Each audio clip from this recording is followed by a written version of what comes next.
This channel does not promote any violent, harmful, or illegal activities. All content provided by this channel is meant for an educational purpose only. Top quality और consistent performance के लिए सिर्फ silver pump नाम याद रखना। টিভি9 বাংলার খবরের জোর আমরা বলবো, তার কারণ দিনের পর দিন আমরা সেই খবর জানার পর থেকে দেখিয়ে গিয়েছি, প্রত্যেকটা মুহূর্তে যে আপডেট পেয়েছি আমরা দেখিয়ে গিয়েছি। অবশেষে যে সিদ্ধান্ত হয়েছে তা মালদার রশিদাবাদ পঞ্চায়েত প্রধানের পদ থেকে অপসারণ করা হয়েছে বাংলাদেশে অনুপ্রবেশকারী লাভলি খাতুনকে। তৃণমূল পরিচালিত মালদার হরিশ্চন্দ্রপুরের রশিদাবাদ পঞ্চায়েতের প্রধান লাভলি খাতুনকে অপসারণ করলেন মহকুমা শাসক। লাভলি খাতুনের পঞ্চায়েতের সদস্য পদ বাতিল করা হয়েছে। বাংলাদেশ থেকে এসে বাবার নাম বদলে ভোটার কার্ড, আধার কার্ড, জাল ওবিসি সার্টিফিকেটও তৈরির অভিযোগ। ওপার থেকে আসা ৮ বছরের মধ্যে এপারের শাসক দলের জনপ্রতিনিধি হন লাভলি খাতুন। অবশেষে পঞ্চায়েত প্রধানের পদ থেকে অপসারণ করা হয়েছে লাভলি খাতুনকে। আপাতত রশিদাবাদের পঞ্চায়েতের দায়িত্ব দেওয়া হয়েছে উপপ্রধানকে। আমার সহকর্মী সুব্রতোষ ভট্টাচার্য এই মুহূর্তে রয়েছেন আমার সঙ্গে সরাসরি। সুব্রতোষ, আমি জানতে চাইবো যে লাভলি খাতুন, তার বিরুদ্ধে পদক্ষেপ করা হয়েছে, আমরা লাগাতার সে খবর করেছি, কিন্তু লাভলি খাতুন কিভাবে জাল নথি দেখিয়ে এতদূর চলে গেলেন, কারা কারা সেটা দেখেও দেখলো না, না সত্যি দেখতে পেল না, এই প্রশ্নগুলোর উত্তর কি মিলছে এখনো? দেখো, দেখতে পেল না এই কথাটা বলাটা বোধহয় ঠিক হবে না। কারণ হচ্ছে যে দেখেও দেখতে পেল না, তুমি যেটা বলছো ঠিক সেটাই। কারণ এটা তো খুব স্বাভাবিক যে তার বিরুদ্ধে যে মোদ্দা অভিযোগটা উঠেছে সেটা হচ্ছে তিনি পাসপোর্ট ভিসা ছাড়া বাংলাদেশ থেকে এপারে ঢুকেছেন লুকিয়ে গোপনে, মানে তিনি বাংলাদেশি অনুপ্রবেশকারী। এই বিষয়টা নিয়ে যখন অভিযোগ ওঠে তখন বিডিওর কাছে, এসডিওর কাছে যখন অভিযোগ জমা পড়ে তখন বিডিও কিন্তু তদন্ত করেন এবং তদন্ত করে বিস্তারিত রিপোর্ট দেন, যে রিপোর্ট কিন্তু আমরা প্রকাশ্যে দেখিয়েছিলাম এই খবর যখন করি।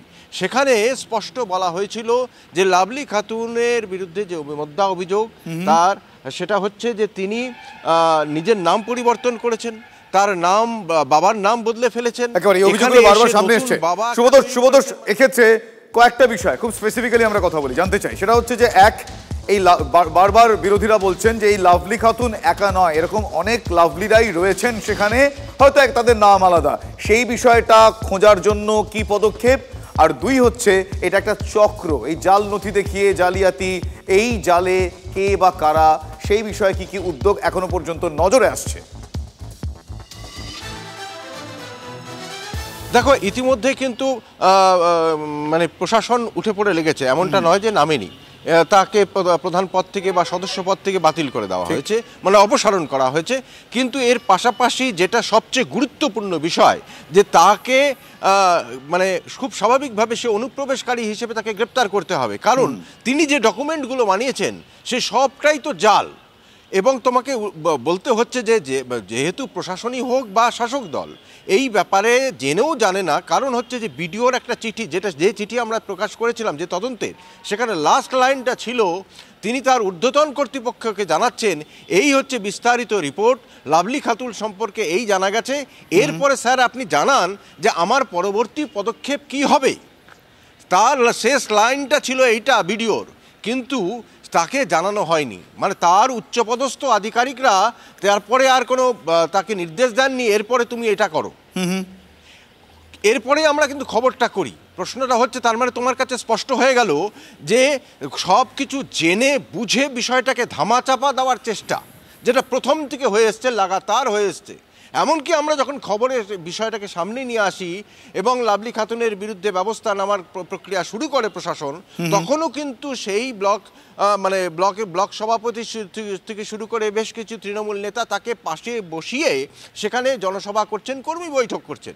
কি করে এটা সম্ভব? তাহলে এবার কি হবে বাংলাদেশি সুব্রতোষ? তাহলে এবার কি হবে সুব্রতোষ? তাহলে এবার কি হবে?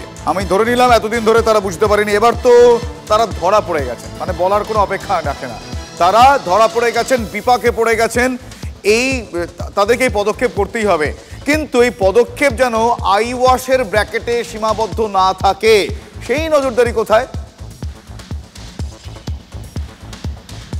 দেখো, এখন বিষয়টা হয়ে যাচ্ছে বিশেষ করে পঞ্চায়েত নির্বাচনে বা শাসক দলের প্রত্যন্ত গ্রামগুলোতে যা পরিস্থিতি, সেখানে পদ পাওয়া নিয়ে যত টাকার লেনদেন হয়, পদ পাওয়া নিয়ে এবং ক্ষমতার যে মানে কুক্ষিগত হয়ে যাচ্ছে এমন একটা জায়গায়, যে এই পরিস্থিতিতে কিন্তু ছেড়ে দেওয়া কেঁদেবাচি অবস্থা তৃণমূলের। কারণ লাভলি খাতুনকে নিয়ে তারা চরম অস্বস্তিতে।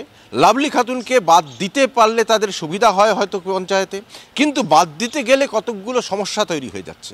কারণ সেই স্তরে, ব্লক স্তরের থেকে শুরু করে সেখানে কিন্তু লাভলি খাতুনের স্বামী এবং অন্যান্যরা যারা আছে তারা কিন্তু মোটা টাকার লেনদেন হয়েছে এবং তারা সেখানে প্রথম থেকেই সেটা তারা ওতপ্রোতভাবে এই চক্রের সঙ্গে যুক্ত, যে চক্রটা আবার বিভিন্নভাবে জাল সার্টিফিকেট তৈরি করার সাথে যুক্ত।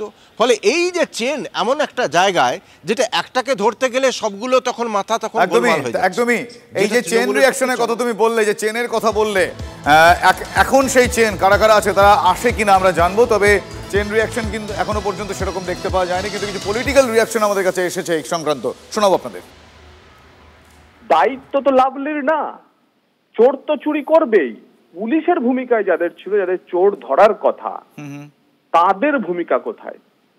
কেন রাজ্য সরকার যদি অ্যাকসেপ্ট করেই নিল, মিথ্যে ভাবে তাকে নাগরিকত্ব দেওয়া হয়েছিল, তাহলে যে বা যারা তাকে নাগরিকত্ব বা ভোটার তালিকায় নাম তুলে দেওয়ার জন্য অভিযুক্ত ছিলেন, তাদের বিরুদ্ধে ব্যবস্থা নেওয়া হলো কি?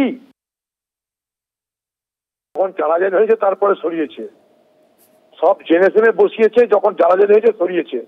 অর্থাৎ অপরাধকে, অন্যায়কে মদত দিয়েছে এই তৃণমূল পার্টি আর তৃণমূলের সরকার।